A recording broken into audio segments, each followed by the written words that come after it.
Oh, hello guys, welcome back. So it's actually Monday nights we do this, but this is one of the nice things doing a weekly video whenever the inspiration strikes, and believe me, I do a lot of praying on that. Then we can do the video. So, if you're going through the dark night of the soul, keep going. I'd pray to the gods as I'm transitioning, and they made sure I got rid of all the law of attraction stuff. They're okay if it randomly shows up on Pinterest, but don't be watching it on YouTube. And I was like, okay.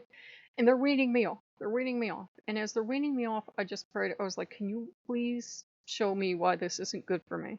I didn't say for everybody else on the planet. I said for me.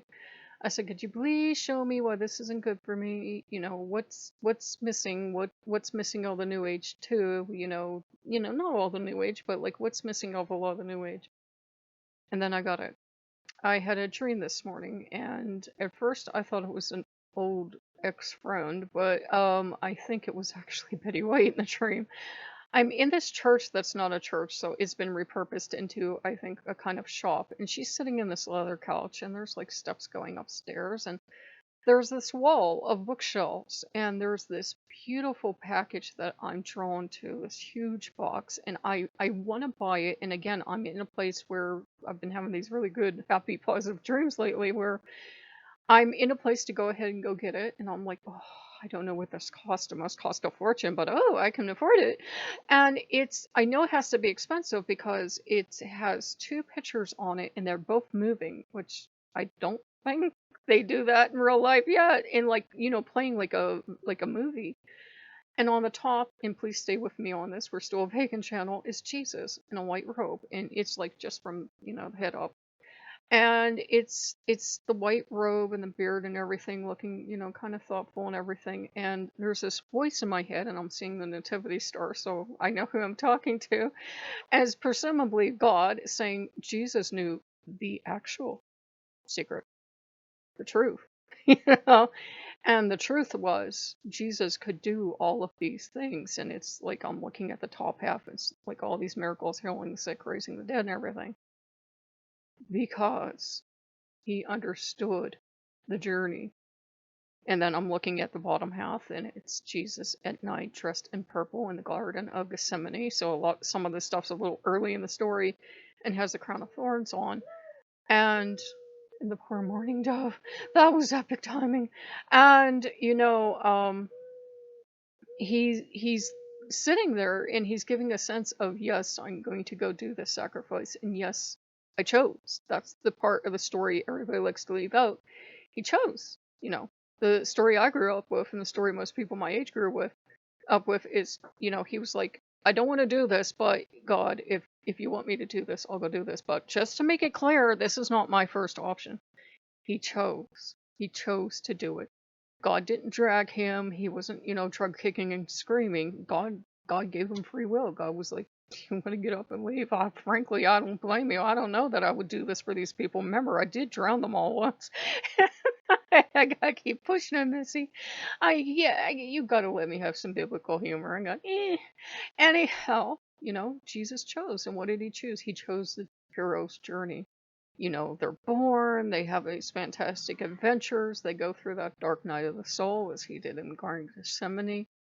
He was crucified, he died, he was buried, but then he rose like a hero in a story, because he went into the underworld, completed the hero's journey, and came back up and went into the heavens. Usually, classically speaking, there's something terrible and tragic in a hero story, and we usually take that out because we don't like that part. We don't like that part. And it was kind of like I was getting this sense of, this Jesus, the biblical Jesus, let's say, not in the Christian sense, but the part where the story would be true, was like, I see what you people are trying to do. You're trying to give me this happy, happier and happier version of my story. But there's nothing wrong with this. There's nothing wrong with me choosing to suffer. I chose to do this. You don't have to rescue me. You can't time travel and rescue me. It's okay. I chose to do this. And then I thought of, how many gods do we have that have sacrificed themselves? Some people see Loki as a sacrifice savior, that he chose to do what he did, and he made the sacrifice on behalf of humanity. Dionysus was killed multiple times as a child, either died or killed multiple times. A lot of gods were sacrificed and became gods of the underworld or something like that. So, it's okay to go through that dark night of the soul. And sometimes if you're going through it, keep going. Keep going. You had a lot of versions of this smaller in your life you've just forgotten. Do you remember the first time you realized you wouldn't be a child forever?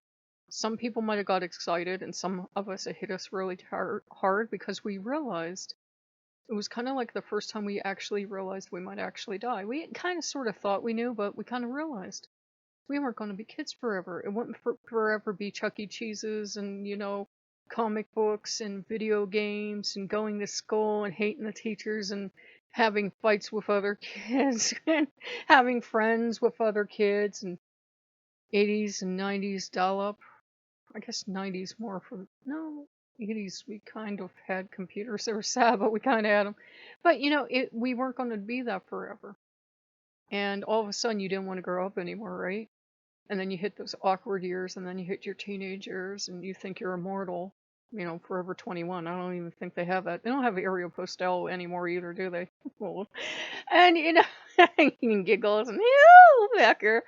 And you think you're going to be a teenager forever, and then you graduate high school, and first it's like, yeah, party. Then reality hits, and you either got to go get a job, or unless you're living on daddy's trust fund, and then, yep, and you've got to go, or go to college or do something with yourself, and you choose either path, and then, something happens out of there, and you graduate into something else, and you go through this all your life. Maybe you got married, and, maybe the dark night of your soul is the end of a marriage, or the death of a spouse or a loved one, or, you lost something very meaningful to you. It doesn't have to be a specific trigger. It's, this is not a contest. This is not, well, my dark night of the soul is more important because I lost X, Y, or Z, and you only lost A, B, or C. It's not a contest. You'll go through it. It's the hero's journey. You will go into the darkness, and you'll be there for a while, yes. But, you'll always have a guide to bring you out. There's always somebody there. We have figures like Hermes, or, some people would, I'm not sure I would give him the title of Psychopomp, but Odin, or, the Valkyries come to collect the slain, or whomever, some people think their guardian angel is going to pick them up, or the Santa, or whomever, and carry us over to the other side. But, in the meantime, while we're having our dark soul in the here and now, that's when prayer comes in handy, and you can pray to the gods and say, I'm having a really tough time right now. And I'd watched a video and I felt really sad for the guy because I was thinking, this guy just doesn't get it. He was saying law of attraction doesn't work, and he thought it didn't work because, these people were getting results, just not the results they wanted. That's like answer prayers, dude, is what that is. You will get what you need, not always what you want. Sometimes you pray and you pray and you pray and you pray, and it does turn out okay. I mean, it's okay, but it's not the outcome you wanted.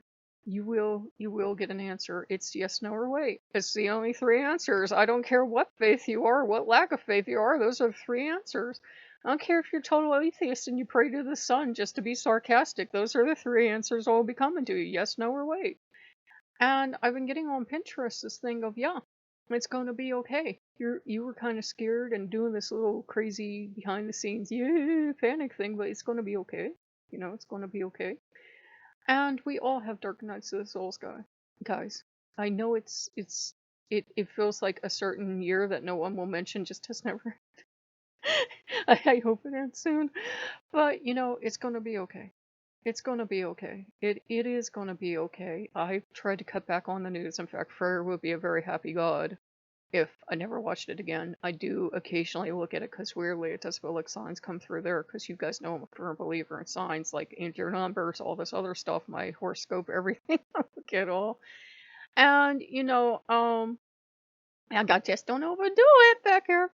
And I've been getting signs that way too. It's gonna be okay, but you have to, you have to do what you can, then leave the rest in the hands of the gods. And it takes time sometimes to get an answer. And that was another thing this guy didn't like. What do you mean it takes time? What do you mean it takes time? Do you think my mother died and I was happy the next day? No, that's not how it works. It takes time to go through things. It takes time to process a loss. It takes time to process a change in life. It's, as wonderful as it is for me to go down to once a week so that I can spiritually, emotionally recharge and try to go for the long run with you guys. It's taken time to just figure, well, now you're retired, now what? I'm retired and I'm getting all these retirement things all around me. Like, my uncle retired, the guy that did this one thing for me retired, a bunch of people I know retired. It's like, hey, it's time. It's time for you to start, stepping back and doing stuff like this. And I'm appreciating it.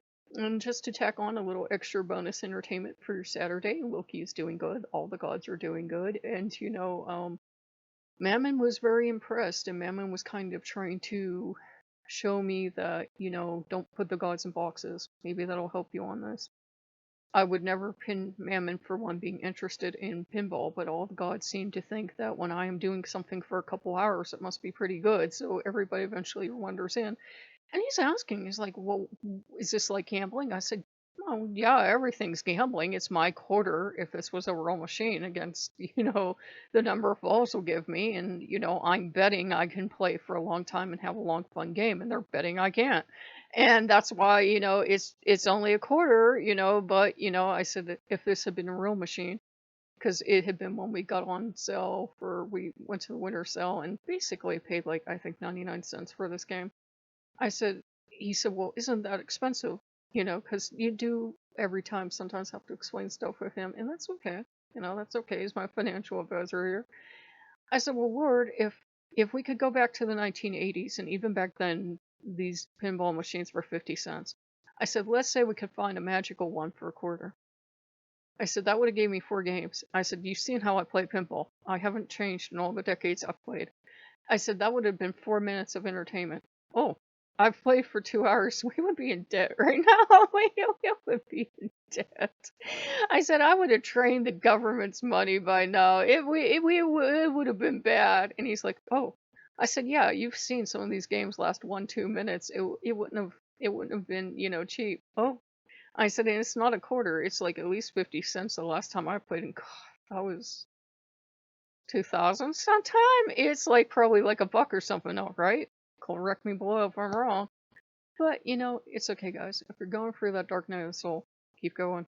We'll make it through to the other side. I promise. There's light at the end of the tunnel, and it's not only always Amtrak or something. There is light at the end of the tunnel. So if you guys like what you see, like, comment, subscribe, and we'll see you later. Bye-bye.